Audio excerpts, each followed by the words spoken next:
Bab 1013. Apa? Taraf Lewis sedikit bingung. Dia tidak mengerti apa yang dimaksud dengan jawaban itu.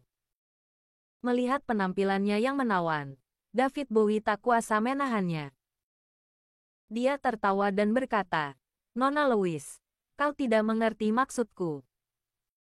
Aku sudah bercerai selama beberapa tahun, dan aku belum menjalin hubungan baru karena aku tidak dapat menemukan pasangan yang cocok. Aku merasa kesepian setiap malam. Nona Lewis, tolong bantu aku memecahkan masalah ini." Setelah itu, David membuka pintu ke dalam. Di dalamnya ada sebuah ruangan yang dilengkapi dengan tempat tidur di dalamnya. "Ayolah. Setelah itu, aku akan menandatangani kontrak denganmu dan menjualnya kepadamu seharga $310 juta." David terkekeh dan berkata, dengan tatapan tidak sabar dan penuh nafsu, "Tuan Bowie, lelucon seperti itu sama sekali tidak lucu." Wajah Taraf sangat mengerikan. Dia telah berkubang di masyarakat selama bertahun-tahun. Ada terlalu banyak orang yang ingin mendekatinya. Namun, orang-orang itu adalah pria-pria yang hanya mencari kesempatan untuk mengejarnya. Orang-orang itu menyerah setelah mereka ditolak. Semua orang beradab. Tidak ada yang mau kehilangan kehormatan mereka untuk hal sepele semacam ini. Meskipun demikian, dia tidak menyangka bahwa David akan begitu tak tahu malu hari ini.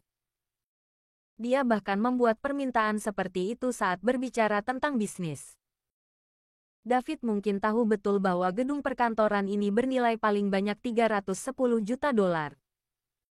Dia sengaja menaikkan harga untuk mengancamnya. David membuka ikat pinggangnya saat ini dan berjalan mendekati Taraf selangkah demi selangkah. Dia kemudian berkata sambil tersenyum, "Nona Lewis, semua di dunia ini punya harga, termasuk wanita. Jika kau pikir aku menghinamu, maka itu berarti harga yang aku berikan tidak cukup tinggi. Bagaimana dengan ini? Aku pribadi akan memberimu diskon $777.000 lagi selain diskon $467 juta. Pikirkan, betapa berharganya dirimu. Bahkan berlian tidak semahal dirimu." Taraf terus melangkah mundur hingga tubuhnya menempel di dinding. Dia kemudian berkata dengan dingin, "David, jika kau mengatakan bahwa kau memiliki kesempatan untuk mengejarku, aku mungkin masih berjanji padamu. Namun, aku tidak akan pernah menyetujui permintaan yang tidak tahu malu seperti itu. Apa kau pikir aku bodoh? Kau pikir aku tidak tahu? Kau sengaja menaikkan harga untuk mengancam aku." David mengangguk dan berkata sambil tersenyum, "Ya, aku sengaja melakukannya. Jika kau tidak setuju, aku berjanji kau akan masuk daftar hitam di industri real estate di Bakut mulai sekarang. Apalagi membeli gedung perkantoran. Dengan koneksiku, hanya dengan satu kata dariku, kau bisa kehilangan pekerjaan. Kau tidak akan memiliki apa-apa. Apa kau ingin menyetujui permintaanku atau sebaliknya? Kau sebaiknya mempertimbangkannya dengan hati-hati." Taraf tercengang. Dia tidak pernah menyangka bahwa David tidak tahu malu sejauh itu. Dia mencoba memaksanya. Dia harus menyetujuinya. Namun, sejak Taraf lulus, meskipun banyak pria yang mengejarnya, dia belum pernah menjalin hubungan sebelumnya. Bahkan setelah bertemu Harvey, dia memiliki beberapa pemikiran lain. Pada saat ini, bagaimana dia rela membiarkannya pertama kali digunakan di tempat seperti itu? Tepat ketika Taraf mencoba mencari cara, pada saat ini, obat yang diberikan ke minumnya dari David telah bekerja. Dia tidak bisa menahannya, dan seekor harimau yang lapar bergegas mendekat. "Kemarilah dan jadilah milikku." David terlihat sangat menyeramkan saat itu. Dia percaya bahwa tidak ada yang bisa melakukan apapun padanya setelah dia tidur dengan Taraf. Dia bahkan bisa menggunakan ini untuk memaksa Taraf dan membuatnya menjadi kekasih jangka panjangnya. Lalu soal Harvey, dia tidak menganggapnya serius. Ini karena dia sudah memerintahkan beberapa preman untuk berurusan dengan Harvey. Bab 1014. David Bowie merasa bahwa dia telah mengatur segalanya dengan baik. Brak. Pada saat ini, tiba-tiba, suara keras datang dari pintu kantor. Pintu tertutup ditendang terbuka lebar. David, yang berada di dalam kantor, terkejut. Taraf juga kaget. Dia tahu bahwa Harvey luar biasa, tetapi dia tidak pernah berpikir bahwa dia sehebat ini. Apa ini sesuatu yang bisa dilakukan manusia? Pada saat ini, Harvey sudah masuk dan datang di depan David. Lalu ada beberapa preman. Mereka sudah tergeletak di lantai. Plak. Harvey menamparkan wajah David sampai dia terhempas tertelungkup, membentur tembok, dan 7 giginya copot. Kau. Beraninya kau memukulku. Apa kau tahu siapa aku? Apa kau tahu siapa orang yang di belakangku? Mati kau. Aku jamin hidupmu akan berakhir tragis. David terbiasa menjadi sombong. Dia mengomel berteriak dan menunjuk-nunjuk Harvey. Harvey tertawa. Sudah lama sejak aku mendengar seseorang berbicara kepadaku seperti ini. Aku ingin melihat betapa buruknya aku pada akhirnya. Bagus. Jangan pergi jika kau punya nyali. Aku akan menelepon seseorang sekarang. David mencibir lagi dan lagi. Dia mengeluarkan ponselnya pada saat berikutnya dan dengan cepat memutar nomor. Dia kemudian membungkuk dan berkata, "Sean Bill, ini aku, David. Seseorang membuat masalah di wilayahku dan bahkan berani memukulku. Kau harus datang dan berbicara untukku." Ya. Aku akan menunggumu di sini. David menutup teleponnya dan menatap Harvey dengan dingin setelah berbicara. Kau mati. Kakakku akan datang sekarang. Aku jamin, kau akan keluar babak belur nanti. Setelah itu, David meludahkan air liur berdarah ke tanah.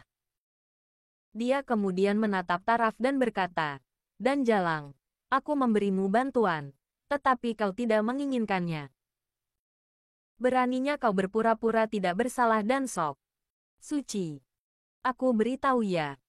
Aku harus bersenang-senang denganmu hari ini." Wajah Taraf tiba-tiba menjadi pucat ketika dia mengatakan ini. Meskipun dia tahu status Harvey tinggi dan dia kaya. Namun, David sekarang telah memanggil orang-orang dari jalanan. Di depan orang-orang itu, kekuasaan orang besar tak dapat diganggu-gugat. Mereka tidak akan mendengarkan omong kosong. Taraf bergidik saat ini setelah memikirkan bagaimana dia akan berakhir. Ekspresi wajahnya sangat mengerikan. David mencibir setelah melihat Taraf. "Apa? Jalang, baru sekarang kau takut? Aku memperingatkanmu." Plak. Harvey sudah mengambil asbak di atas meja dan langsung menghancurkannya di wajahnya sebelum dia bisa selesai berbicara. "Banyak omong sekali kau. Bisa diam?" "Tidak. Diam." Harvey tampak jijik. "Kau." David memegang dahinya yang berdarah dan seluruh tubuhnya gemetar. "Habislah kau. Pasti mati hari ini. Jangan pergi jika kau punya nyali." Harvey berkata dengan acuh tak acuh. "Kapan aku bilang aku akan pergi? Aku masih menunggumu menjual tempat ini kepadaku. Apa kau masih ingin aku menjual tempat ini? Apa yang kau impikan?" David mencibir. Lagi dan lagi, melihat Harvey tidak pergi. Pada saat ini, derap langkah kaki datang dari luar. Puluhan orang sudah tiba di lokasi. Sekelompok preman dengan cepat memasuki kantor. Mereka semua memiliki tato di tubuh mereka dan semuanya tampak bersungut. "Sean Bill, kau di sini." David tanpa malu-malu bergegas mendekat. Bab 1015. Tak lama kemudian, seorang pria dengan kemeja dan cerutu di mulutnya masuk. Dia berkata sambil berjalan, "David, kau selalu memperlakukanku dengan hormat. Aku juga akan menepati janjiku. Aku akan membantumu mengurus masalah ini. Tapi karena aku di sini, Kau tidak akan membiarkanku kembali dengan tangan kosong, kan? Orang ini adalah Sean Bill, salah satu bos besar jalanan di Southlight.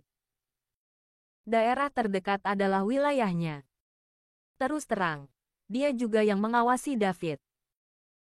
Pada saat ini, David buru-buru mengeluarkan setumpuk uang dan berkata, Sean Bill, karena orang-orangmu ada di sini, kerja keras mereka tidak akan sia-sia. Silakan saja ambil. Kuberikan dengan senang hati. Dia menyerahkan tumpukan uang tunai sambil berbicara.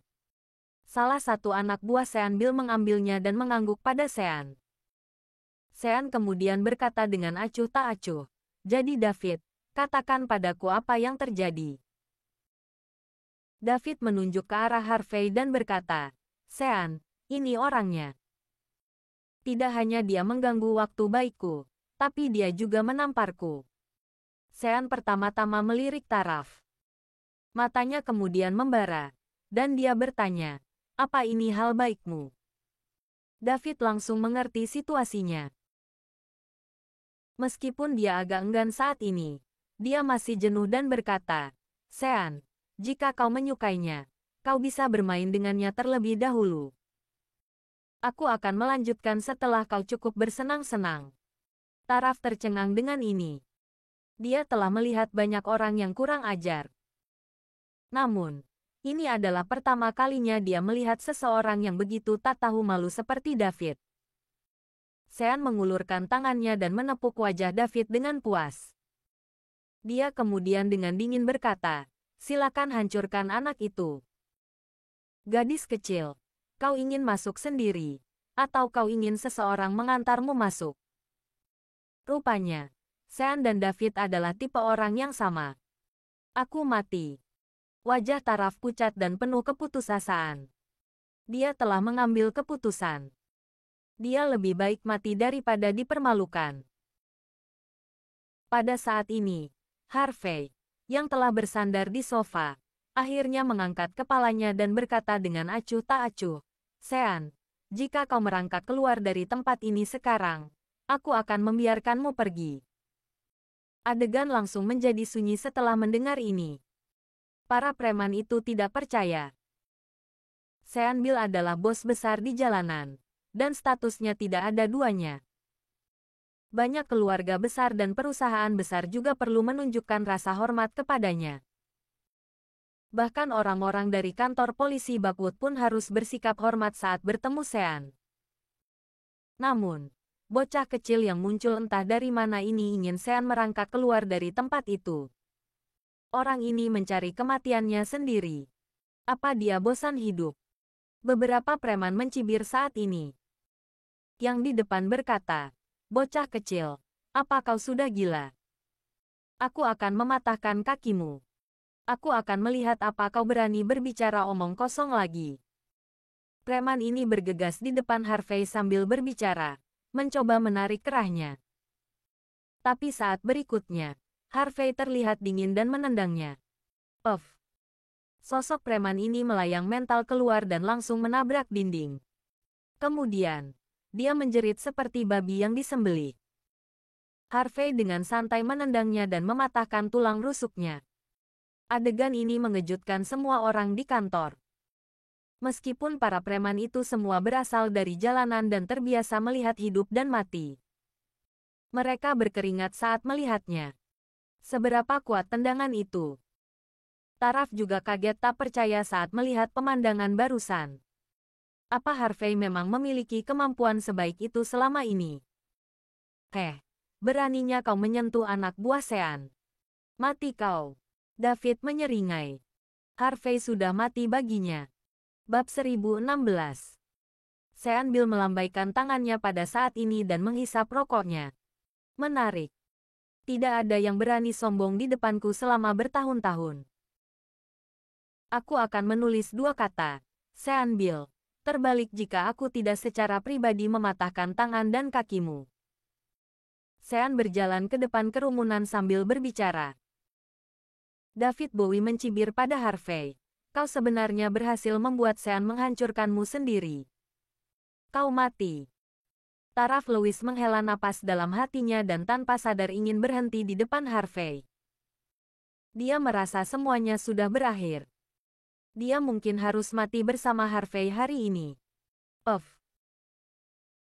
Saat berikutnya, ketika Sean melihat wajah Harvey dengan jelas, lututnya melunak, dan dia langsung berlutut di depan Harvey. Adegan ini membuat semua orang tercengang. David tercengang. Taraf tercengang. Semua anak buah Sean juga tercengang. Adegan ini tampak tidak realistis sama sekali. Itu hanya seperti mimpi. Sean Bill yang jahat dan galak, bos besar dari jalanan, benar-benar berlutut di depan Harvey. Seluruh tempat itu sunyi senyap. Tidak ada yang berani berbicara. Harvey memandang Sean dengan setengah tersenyum dan berkata dengan dingin, "Aku ingat kau." Sean menunjukkan ekspresi yang bahkan lebih buruk daripada menangis setelah mendengar kata-kata Harvey. Orang ini, ingat dia. Sampai hari ini, dia masih ingat ekspresi Leon Silva di depan orang ini. Itu adalah pria yang dikenal sebagai Pangeran York. Pada akhirnya, dia juga berlutut di depan yang ini. Apalagi Raja Jalanan, Ryan Gotti, sepertinya dipecat oleh orang ini dan menggantikan anak buahnya di posisi itu. Sekarang, dia benar-benar memprovokasi orang ini. Sean sangat berharap bisa tersambar petir dari langit dan mati. Itu terlalu mengerikan. David kembali tersadar dari lamunannya. Dia kemudian tanpa sadar berkata, "Sean Bill, Dian sampah. Sampah yang membutuhkan seorang wanita untuk berlindung. Kenapa kau berlutut padanya? Kau berlutut sekarang." Sean marah. Dia bangkit pada saat ini dan menendang kaki David, membuatnya mental. Semuanya berlutut sekarang. Sean sangat marah saat ini. Ekspresinya mengerikan. Sepertinya dia tidak sabar untuk membunuh dirinya sendiri. Para preman itu segera bertukar padang ketika mereka melihat adegan ini. Pada saat berikutnya, suara dentuman bisa terdengar. Semua preman berlutut. Semua orang mulai bertanya-tanya siapa identitas Harvey, yang sebenarnya bisa membuat Sean Bill yang terkenal berlutut saat dia melihatnya. Tatapan Taraf berubah pada saat ini.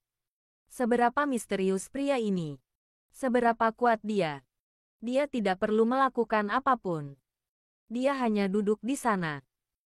Bos besar dari jalanan bahkan tidak punya waktu untuk ragu dan merendahkannya.